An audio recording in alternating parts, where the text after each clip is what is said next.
নমস্কার, আমি Abhik. Heavy metal ফুটবলের আরও একটি ভিডিওতে আপনাদের সকলকে স্বাগত। আশা করি সকলেই খুব ভালো আছেন এবং সুস্থ আছেন।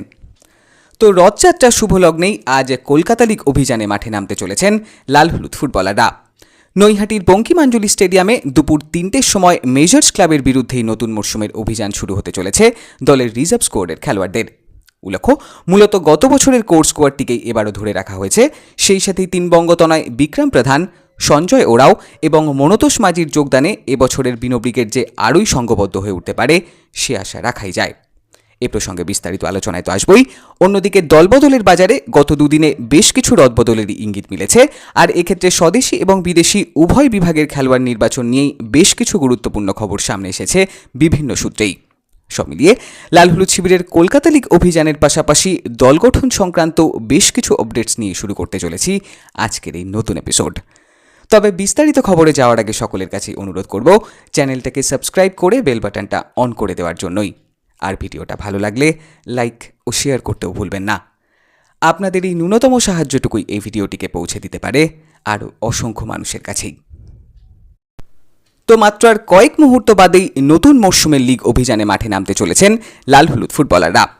সেক্ষেত্রে গত মরশুমের পারফরমেন্সের ধারাকে বজায় রেখে এবারও ভালো ফলের লক্ষ্যেই নামবেন চাকুমান্ডিরা, এবং তৎপরবর্তীতে সিনিয়র দলে সুযোগ পাওয়াই যে এক্ষেত্রে দলের তরুণ খেলোয়াড়দের প্রধান লক্ষ্য সে কথা বলাই যায়।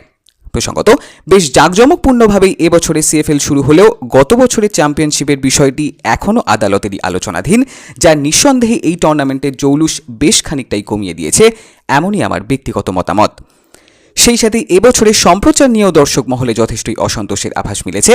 বিশেষ করে প্রান্তিক মানুষের কাছে খেলা পৌঁছানোর ক্ষেত্রে এই সিদ্ধান্ত যথেষ্টই প্রতিবন্ধকতা তৈরি করতে পারে, এমনটাই জানিয়েছেন দর্শক মহলের একাংশই। উল্লেখ্য, SSEN অ্যাপে 500 টাকার বিনিময়ে সম্পূর্ণ সিএফএল এর সাবস্ক্রিপশন ধার্য করা হয়েছে। সেই সাথেই সিঙ্গেল ম্যাচ পাস কেনার বিষয়টিও সম্ভবত আজ থেকেই যুক্ত করা হতে পারে, এমনটাই জানানো হয়েছে বেশ কিছু সূত্রেই। সেক্ষেত্রে ফুটবলের উন্নতির স্বার্থে আগামী দিনে টিভির পর্দায় অথবা অন্তত ইউটিউবেও সিএফএল এর কোনো প্রকার সম্প্রচারের সিদ্ধান্ত হয় কিনা আপাতত সেদিকেই অধীর আগ্রহে তাকিয়ে থাকবেন ময়দানের সকল ক্লাবের সমর্থকেরাই। এবার আসি লাল হলুদ শিবিরের দল গঠন সংক্রান্ত আলোচনার প্রসঙ্গে দু চার কথায়। তো দলের রক্ষণভাগকে শক্তিশালী করতে এফসি গোয়ার লেফট ব্যাক জয় গুপ্তার চুক্তির বিষয়টি মৌখিকভাবে চূড়ান্ত হলেও শৈশাবুত এখনও চূড়ান্ত হয়নি, যদিও এক্ষেত্রে আগামী কয়েকদিনের মধ্যে এই বিষয়টি সম্পূর্ণই মিটে যাবে, এমনই আভাস একাধিক সূত্রেই। অন্যদিকে অভিষেক সিংয়ের ডিলটি আপাতত মোহনবাগানের ফেভারেই, এবং এক্ষেত্রে প্রায় 8 কোটি টাকারও বেশি রেকর্ড অঙ্কে এই তরুণ খেলোয়াড় এবার পাড়ি জমাতে চলেছেন মলিনা ব্রিগেডের উদ্দেশ্যেই। তবে মেহতাব সিং এবং রাহুল ভেকের বিষয়গুলি এখনও পর্যালোচনার স্তরেই রয়েছে, যদিও এই উভয় খেলোয়াড়েরই লাল হলুদ শিবিরে যোগদানের সম্ভাবনা যথেষ্টই কম, এমনই আমার ব্যক্তিগত ধারণা।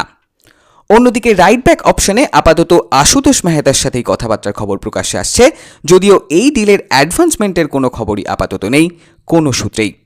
সেই সাথেই রাইট উইং পজিশনে ভিনসি ব্যারেটো অথবা ফ্র্যাঙ্কি বোয়ামদের দিকে নজর থাকলেও এ নিয়েও বিশেষ কোনো আপডেট আপাতত নেই। এখন দেখার দলের ভারতীয় বিভাগের শক্তি বৃদ্ধি নিয়ে আগামী দিনে কি পরিকল্পনা গ্রহণ করে লাল হলুদ শিবির। অন্যদিকে বিদেশি নির্বাচনের ক্ষেত্রে চূড়ান্ত পর্যায়ে সব কাজ রয়েছে বলেই খবর, এবং খুব শীঘ্রই এ নিয়ে গুরুত্বপূর্ণ আপডেট প্রকাশ্যে আসতে পারে, এমনই খবর একাধিক সূত্রেই। এক্ষেত্রে রক্ষণভাগের ফুটবলার বাছাইয়ের কাজ একেবারে শেষের পর্যায়ে, এবং সম্ভবত স্প্যানিশ কোনো সেন্টার ব্যাককেই এই মরশুমে দেখতে পাওয়া যেতে পারে আনোয়ারের সঙ্গী হিসেবেই। সেই সাথে আক্রমণ ভাগে ইউসুফ ওটোব্যাঞ্জো ছাড়াও শর্টলিস্টে থাকা সব খেলোয়াড়ের সাথেই এখনও কথা চলছে বলেই খবর, যদিও এই বিষয়টিকেও খুব শীঘ্রই চূড়ান্ত করতেই আগ্রহী ইস্টবেঙ্গল রিক্রুটাররা। অন্যদিকে চোটের কবলে থাকা দলের দুই খেলোয়াড় মাদি তালাল এবং হিজাজি মাহেরের সাথে সম্ভবত চুক্তিভঙ্গেরই পথে ম্যানেজমেন্ট, যদিও এ নিয়ে চূড়ান্ত কোনো আপডেট এখনও জানানো হয়নি ক্লাবের তরফেই। পাশাপাশি সাউলের সাথেও চুক্তি বিচ্ছেদ নিয়ে কথা চলছে বলেই খবর, যে বিষয়টির ওপর অনেকাংশেই নির্ভর করে রয়েছে দল গঠনের পরবর্তী পদক্ষেপগুলিও। অন্যদিকে এএফসি টুর্নামেন্টের কথা মাথায় রেখে দলের মহিলা ব্রিগেডের জন্য নাইজেরিয়ান ডিফেন্ডার মাউরিন টোভিয়াকেই চুক্তিবদ্ধ করেছেন ম্যানেজমেন্ট। সেই সাথেই আরও একাধিক বিদেশি ফুটবলারকেও আগামী দিনে নেওয়া হবে আসন্ন ওমেন্স চ্যাম্পিয়ন্স লিগের আগেই। এখন দেখার দলের মহিলা ও পুরুষ উভয় স্কোয়াডের শক্তি বৃদ্ধির লক্ষ্যেই আগামী দিনে কোন কোন বিদেশি খেলোয়াড়দের নির্বাচন করেন ইমামি ইস্টবেঙ্গল রিক্রুটাররা। আজকের ভিডিওটি এই অবধি। ইন্ডিয়ান ফুটবল এবং ইস্ট বেঙ্গল রিলেটেড এমনই সব আপডেট এবং অ্যানালিসিস নিয়ে আবারও কথা হবে নতুন একটা ভিডিওতে। ততক্ষণে রেগুলার আপডেটস পাওয়ার জন্য চ্যানেলটাকে সাবস্ক্রাইব করে দিও, আর ভিডিওটা ভালো লাগলে লাইক ও শেয়ার করতেও ভুলো না। Tata, signing off.